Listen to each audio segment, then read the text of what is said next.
মাজুলীৰ সত্ৰানুষ্ঠানত ফল্গু উৎসৱ ৫০০ বছৰীয়া ঐতিহ্য পৰম্পৰা ৰক্ষা সত্ৰপীঠ মাজুলীত মাজুলীৰ সত্ৰত ৪ দিনীয়াকৈ পালন দোল উৎসৱ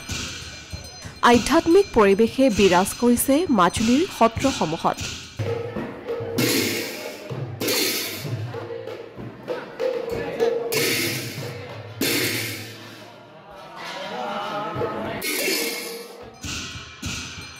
মাজুলীৰ সত্ৰসমূহত ৪ দিনীয়াকৈ অনুষ্ঠিত শ্ৰী শ্ৰী কৃষ্ণৰ দোলযাত্ৰা মহোৎসৱ প্ৰতিকূল বতৰৰ মাজতো সত্ৰই পালন কৰিছে ফল্গু উৎসৱ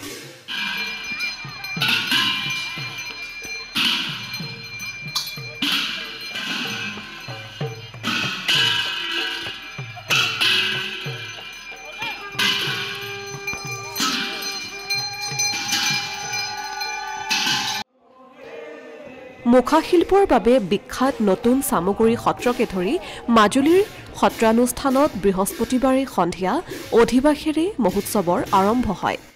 সত্ৰৰ ভকত বৈষ্ণৱসকলে গায়ন বায়ন নাম প্ৰসংগ কৰি নামঘৰৰ পৰা গোসাই উলিয়াই দোলঘৰত দোল গোবিন্দক প্ৰতিষ্ঠা কৰে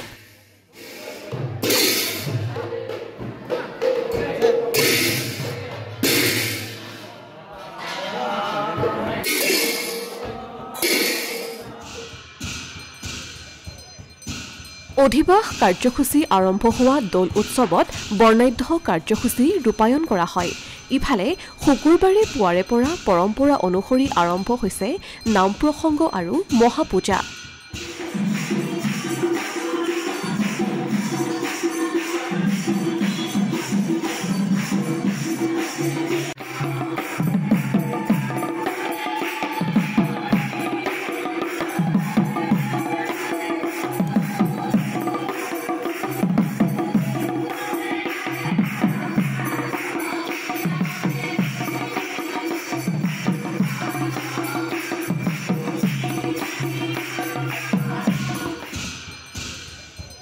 মাজুলীৰ ঐতিহাসিক গড়মূৰ সত্ৰসমূহত সম্পূৰ্ণ সত্ৰীয়া পৰম্পৰাৰে দোল উৎসৱ উদযাপন কৰা হৈছে দোলযাত্ৰা মহোৎসৱ ভাগি আমি ৰাইজৰ সহযোগত সত্ৰবাসীৰ উদ্যোগত ৪ দিনীয়া কাৰ্যসূচী আৰম্ভ কৰিছোঁ আৰু আমি এইবাৰ গৌৰৱান্বিত যে আমাৰ শ্ৰী শ্ৰী কৃষ্ণৰ দোলযাত্ৰা আমাৰ যি গৃহভাগ এইবাৰ আমাৰ নৱনিৰ্মিত হৈছে আৰু প্ৰথম কাৰ্যসূচী হিচাপে আমাৰ দোল গৃহভাগ ইতিমধ্যে আমাৰ দিনজোৰা কাৰ্যসূচীত উদযাপন কৰা হ'ল আৰু এতিয়া আপোনালোকে দেখিবলৈ পাইছে এই দোল আমাৰ শ্ৰী শ্ৰী কৃষ্ণৰ এই দোল গোবিন্দ মহাপ্ৰভুক আমি নৱনিৰ্মিত দোলগৃহ স্থানলৈ আনিছোঁ ইয়াত আপোনালোকে সকলোৱে দেখিবলৈ পাইছে চামগুৰি সত্ৰৰ লগতে আঞ্চলিক ৰাইজ গুৰুকুল বৈষ্ণৱ কুলৰ সকলো যুৱক যুৱতী আইসকল বোপাইসকল একত্ৰিত হৈ এই অনুষ্ঠান ভাগি আমি ৪ দিনীয়া কাৰ্যসূচী আৰম্ভ কৰিছোঁ আৰু আজি অধিবাসৰ কাৰ্যসূচীত আমি দেখিছোঁ দৌল গোবিন্দ মহাপ্ৰভু গৃহলৈ আহিছোঁ আৰু আমি জনাবলৈ পাই সুখী হ'ম যে অহা কালিলৈ আমাৰ পুৱাৰ উষাৰ কীৰ্তন আইসকলৰ নাম বোপাইসকলৰ নাম আৰু আমি এটি সাংস্কৃতিক কাৰ্যসূচী আমি আয়োজন কৰিছোঁ এই সাংস্কৃতিক কাৰ্যসূচীত ইয়াৰ উপৰিও ঐতিহাসিক দক্ষিণপাট সত্ৰত দৌল গোবিন্দক ৰথত বহুৱাই হোলী গীত গাই পৰিভ্ৰমণ কৰোৱা হয় লগতে এলেঙি নৰসিংহ সত্ৰ বেঙেনাআটি গড়মূৰ সত্ৰতো উদযাপন কৰিছে শ্ৰী শ্ৰী কৃষ্ণৰ দোলযাত্ৰা মহোৎসৱ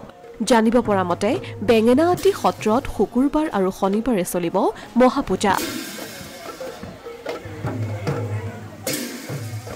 অসমীয়া প্ৰতিদিন ডিজিটেল সংবাদ মাজুলী